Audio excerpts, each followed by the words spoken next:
look at what are different types of assets and how we'll be recognizing them. I'm just sharing the Excel sheet with you.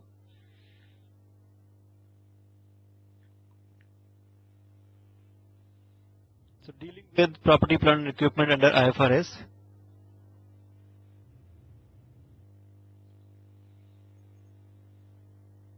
Hope you are able to see this Excel sheet.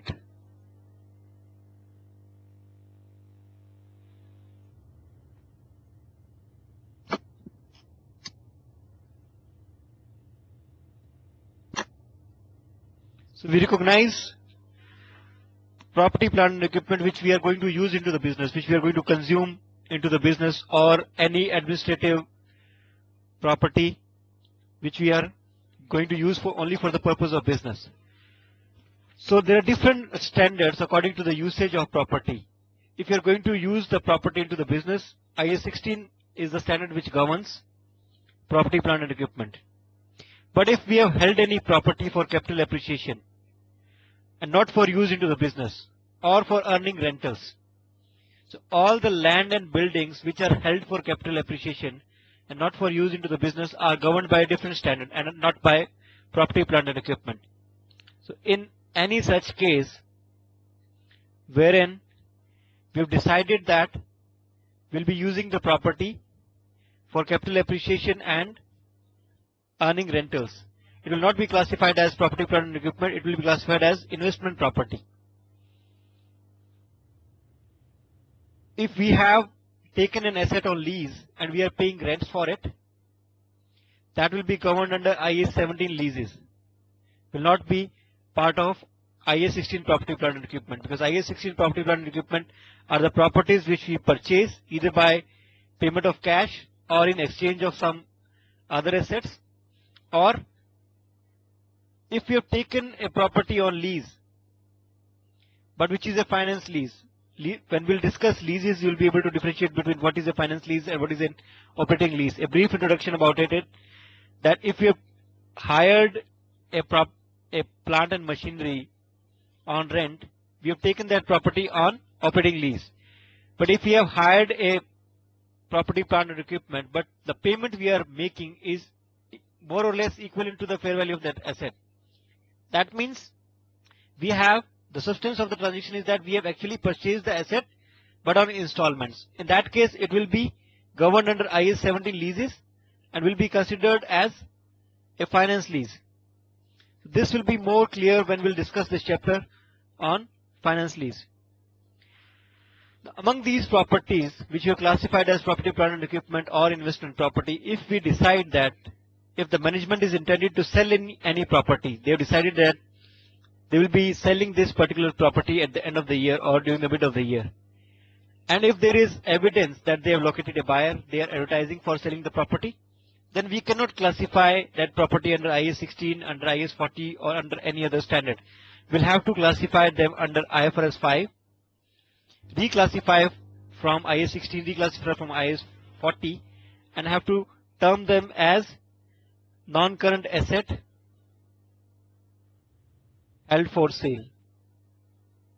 So this standard applies the moment we decide to sell a property, and we need to disclose it into our books that these are the assets in my financial position statement which I am intending to sell, which I'm no longer going to use them into the business.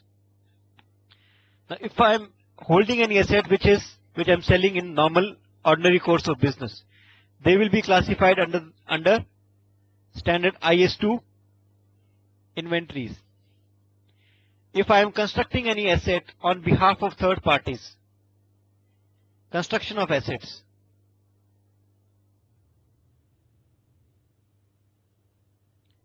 on behalf of third parties, accounting will be governed by IAS 11 construction contracts.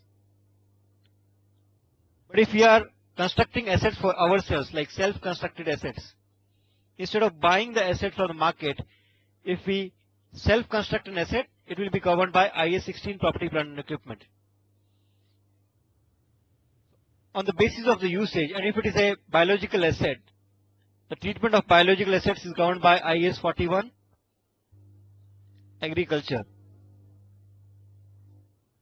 These are the various standards which help us in identifying a particular issue and relating it to what is the best treatment for it. If you have got a grant for purchasing an asset, and how to treat that grant will be governed by IAS 20, government grants and assistant.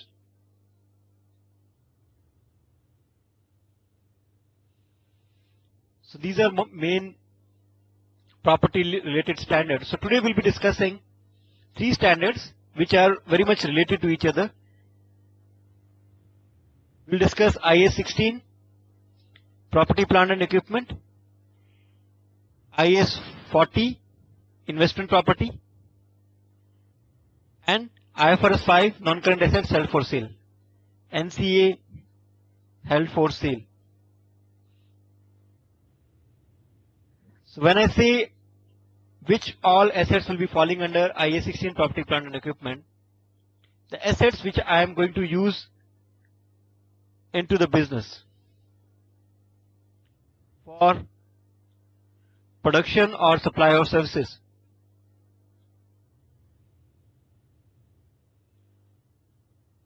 or I want to use them for administrative purpose.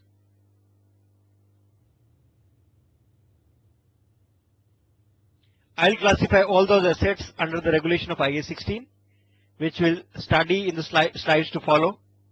But if I know that I purchased this asset for capital appreciation, for renting it out to others, and I know the use of it, I'm not going to use it for my business, I'll have to classify it as IAS 40. And if I have decided that the assets I'm holding, I plan to sell them, and there is enough evidence that I'll be selling them, I need to show them as non-current assets held for sale, not as part of PPE or not as part of investment property. I'll have to reclassify them. Can I ask you, if I am holding an asset, Trilok, that you have bought a machine, you bought land and building. Investment property is only applicable to land and buildings. Just I'm telling you, plant and machinery are guided by IAS 16, property, plant and equipment. IAS 40 is the standard which is specifically for land and buildings held for capital appreciation or rental to others. But if I have bought a property for which I have not defined the use, under which standard I'll be showing it? Initially, if you not define the use, it should be IAS 40. The moment I decide that it's going to be used for my business, then it will be classified. I mean, I have to treat it as per IAS 16. Yes, very, very right. That unless it is decided that for what reason I have purchased this property, I'll have to classify it as investment property. If it is a land or building, I'll assume that it is held for capital appreciation. But if I'm a dealer in land and I purchase and sell land and earn profits out of it in doing this activity, then that land becomes part of my inventories. I'll have to classify it under that those land and buildings which I do business by purchasing and selling, they will be part of my inventories, IAS 2. And if I'm going to use that property, that land or building into the business, I'll have to classify it as IAS 16, property, plant and equipment. So Manish, this is clear that this is how will be, and mind it that IAS 40 is only for land and buildings held for capital appreciation, or both, or for renting it out to others.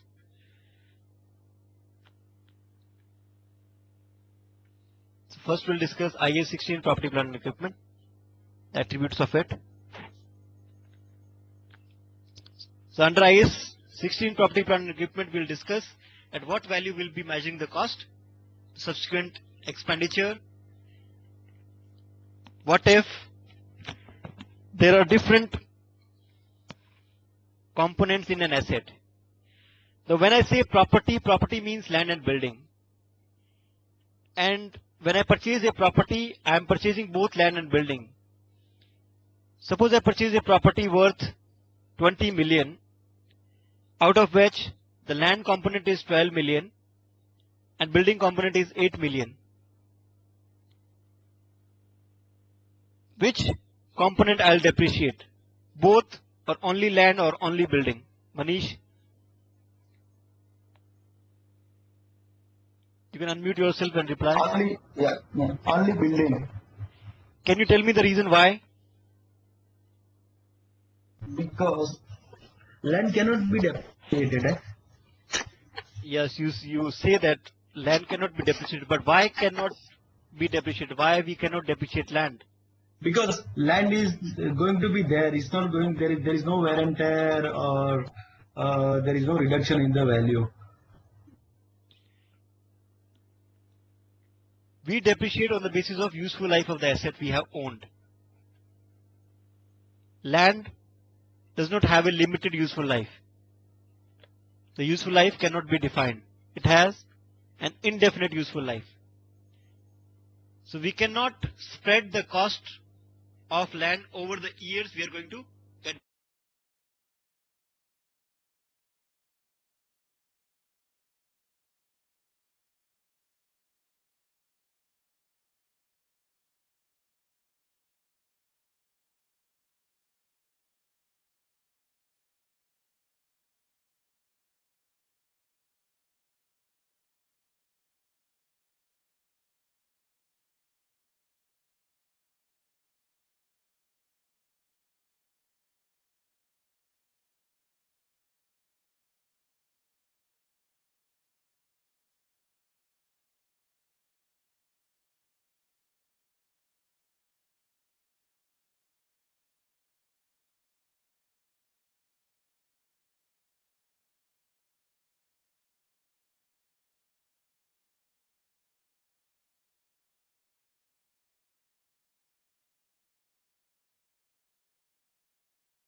Can you hear me now?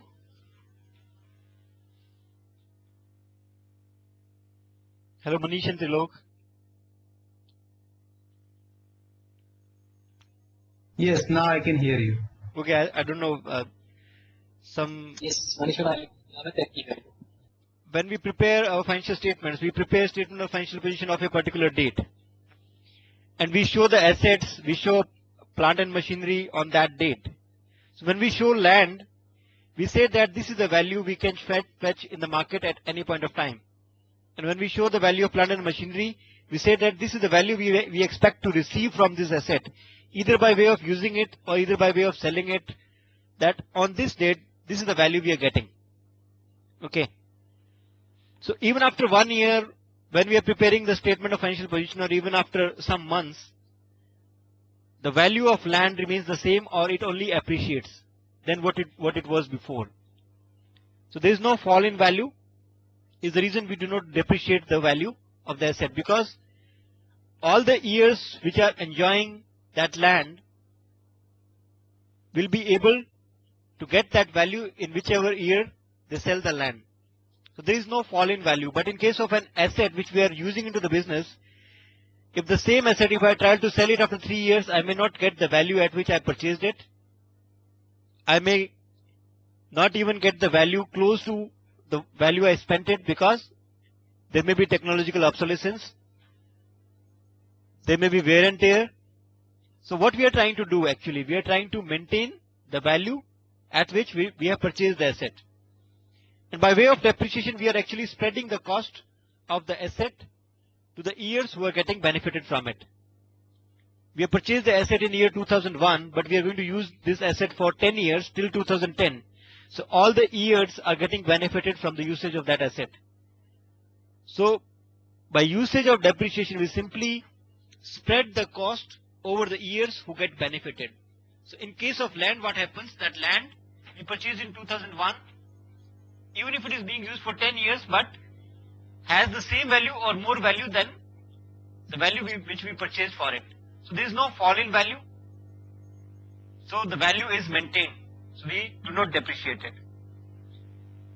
So when I say componentization of assets, there are assets which have a different useful life, but we purchase in one go. The best example for componentization is in an aircraft, engine has a different useful life than the remaining parts of the aircraft.